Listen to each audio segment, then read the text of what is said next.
Hi, welcome to another new video. I hope you guys doing really well, and in this video I am going to talk about how to remove audio from video in CapCut, and it will be an quick and step-by-step breakdown tutorial for you guys. So without any further ado, let's dive into the main topic.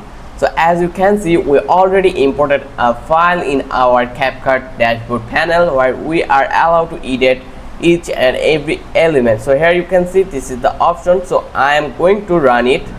Hello. As you can see, welcome.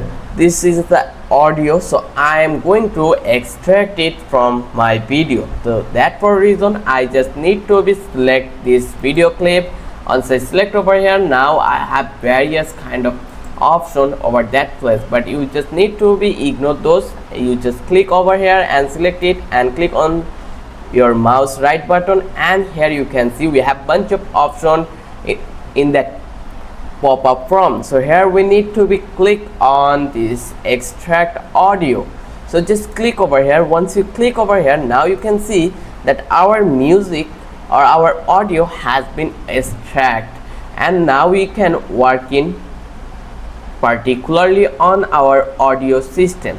So just I am going to mute it, and now I am going to run my video. As you can see, our video has no audio right now. If I run with unmute by using this, then you can see that our music has been played again. So the process is really simple and really quick. If you follow my guideline, then you can easily do it, this extract audio option. So I hope you love this video and the video was really helpful for you. Then don't forget to subscribe our channel and don't forget to hit the like button. Till then, have a good day.